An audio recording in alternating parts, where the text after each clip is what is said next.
Muy buenos días, muy buenas tardes, muy buenas noches, según el lugar donde nos esté escuchando y que nos concedas el honor de, de estar cerca de ti para compartirte un poquito con relación a estos últimos temas que hemos ido desarrollando, como es el interrogatorio y la forma en que se estructuran las preguntas, al menos en la homeopatía.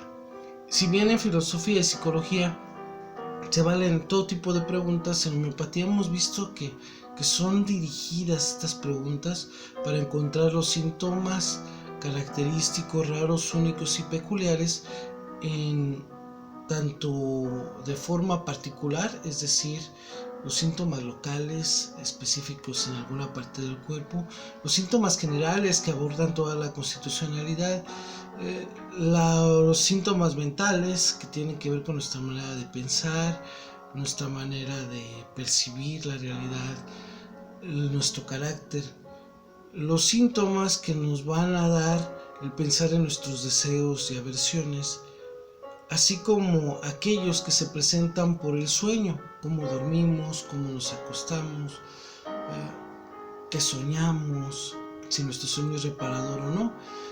Y también vamos a buscar estos síntomas únicos y peculiares en aspectos muy importantes de nuestra vida, como sucede con la sexualidad. Bueno, en este momento, por razones de tiempo, espacio y la misma dinámica de subir los videos, solamente abordaremos los locales o particulares y los generales. Y esto lo vamos a hacer con algunas preguntas que son como ciertas llaves que nos ayudan para encontrar o buscar estos síntomas. Lo primero, hay que entender que si le preguntamos a nuestro paciente cuál es el motivo de su consulta, cuáles son esos síntomas que quiere tratar, qué padecimientos son los que le gustaría sanar, automáticamente vamos a tener la oportunidad de que este paciente se abra y empiece a hablar con nosotros, interactuar y exprese su deseo. Es la pregunta que le interesa, saber cuándo, cómo o de qué se va a curar. Eso es la parte que a él le importa. Entonces empezará a hablarnos de sus síntomas, pero en este primer impacto tendremos por claro que nos hablará de los síntomas locales, sus síntomas particulares. De ahí cómo pasamos a los síntomas generales que afectan a todo el cuerpo. Bueno, hay preguntas que son importantes. Por ejemplo, al momento en que él nos está hablando de sus padecimientos, que son locales, preguntarle si está tomando algún medicamento, qué medicamento toma, qué efecto le producen estos medicamentos, y en esta medida nos va a decir sobre todo aquello que utiliza para de una u otra manera tener alivio. Hay que recordar que ya estando en consulta muchas veces los pacientes omiten esta parte, omiten estas drogas que pueden incluso estar utilizando, estos medicamentos, estos fármacos que pueden estar alejados de la homeopatía, pero que sin embargo le presentan algún resultado al paciente o alguna consecuencia o algún daño colateral, y que debemos de considerar para tener claridad en los síntomas del paciente. En esta medida es importante establecer ya poco a poco algún tipo de empatía con el paciente, porque no habiendo empatía con él, entonces va a ser muy difícil que se nos abra a empezar a hablar de todo lo que necesitamos saber para encontrar el remedio más adecuado. Y entonces tenemos que abrir la puerta hacia los generales, y hay preguntas que nos ayudan para ello. Por ejemplo, Smith, que es el autor que hemos estado verificando, tomado de referente, propone que utilicemos una pregunta con relación al tiempo. ¿Cuál es la hora de las 24 horas del día en la que usted se siente pues más afectado o menos saludable, o que se siente más mal, por así decirlo? Y esta pregunta hay que a veces empezar a ejemplificarla, ¿no? Decir, por ejemplo, hay personas que se sienten muy mal al despertar, o que se sienten mal después de comer, o por las tardes, o al caer el sol, o están inquietos en la noche. ¿Hay alguna hora en la que estos daños de los que me ha hablado se agraven más? Y entonces nos va a empezar a dar estos momentos que para nosotros son muy importantes. Al pensar en esto, tendremos que decir, bueno, ¿en qué momento se siente menos bien? Y ya entonces nos abre la puerta a pensar en el tiempo.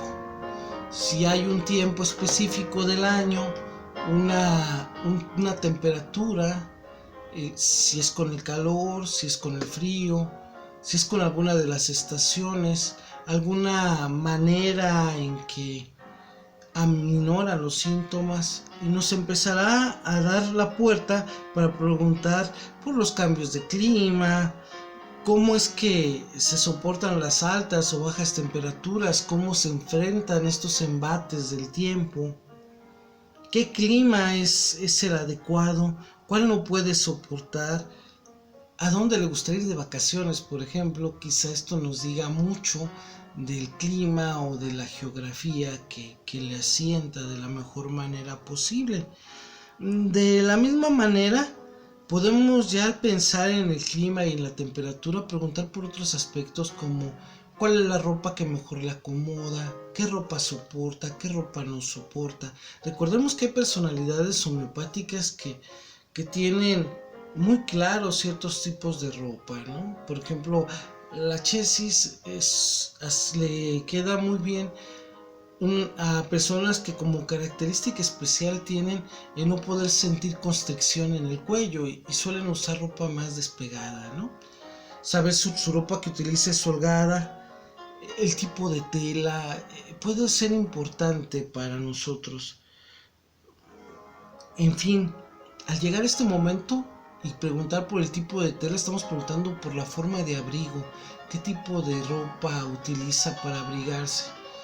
Y nos pasamos de esta manera a la parte del sueño, del cómo descansa nuestro paciente. Le podemos invitar al paciente que nos diga, por ejemplo, cómo descansa, cómo se acuesta, cuál es la forma en la que prefiere dormir, boca arriba, boca abajo, de lado, si al momento de estar durmiendo realiza alguna actividad, si habla, si se levanta, si se aprieta los dientes, si padece este bruxismo que tanto últimamente el estrés genera en las personas, si su sueño es reparador, cuánto duerme, cómo lo duerme, si se despierta cansado. Y podemos continuar en esta medida pensando ya en sus enfriamientos, por ejemplo, cuántos enfriamientos ha tenido últimamente, si se ha resfriado, si ha tenido fiebres y todas las generalidades que a ustedes se les pueden ocurrir, ¿no? Que nos permita saber sobre todo las sensaciones cotidianas, cómo siente el frío, cómo siente el calor, cómo es el dolor que percibe. Sus hábitos, qué hábitos tiene, qué come, qué le gusta comer, cuáles son sus deseos y aversiones, qué puede comer y qué no puede comer, qué es aquello que de manera acentuada y firme y clara es su alimento que mejor le cae, así como que de manera acentuada y clara es el alimento que no puede tomar o que no tolera de alguna manera o que le cae muy mal. De esta manera, pues tenemos de repente que volver y recuperar si estos gustos, deseos, aversiones o formas de comer tienen que ver también con ciertos medicamentos que hagan que el paciente desee sus alimentos. Preguntar a veces no nos garantiza muchas cosas que debemos aprender a percibir. Habrá síntomas que no sea necesario preguntar, pero porque son evidentes y los podemos encontrar. Por ejemplo, la toma de la temperatura nos hablará de su de estado general en ese momento con relación a la temperatura. Y bueno, obviamente si tenemos un termómetro, no vamos a preguntar al paciente, oiga, ¿y en este momento tiene fiebre? Quizá nos sirva más recurrir a la clínica y checar esos aspectos. De la misma manera hay que recurrir a preguntar mucho por la geografía, si hay lugares donde se siente mejor o lugares donde se siente peor. Esto nos hablará de otro tipo de síntomas de carácter general, sí, todo lo que tenga que ver con relación a lo físico. Y nos adentramos un poco a una pequeña particularidad. Por ejemplo, oiga, cuando usted duerme, cómo acomoda su cabeza o ha tenido dolores de cabeza. Y cuando nos diga sí de esta manera, entonces tendremos que aventurarnos y empezar a pensar con la apertura del estado de esta particularidad de la cabeza, entrar a los mentales. Y bueno, eso lo dejaremos para la siguiente charla. Espero les sirva mucho. No olvides recurrir a tu homeópata. Somos muy preguntones. Es importante encontrar la particularidad, lo único, lo excepcional, aquello que te hace enfermarte de la manera en la que tú te enfermas y expresas la enfermedad. No olvides visitar a tu homeópata. Mi nombre es José Alfonso Figueroa y estamos para servirte. Gracias.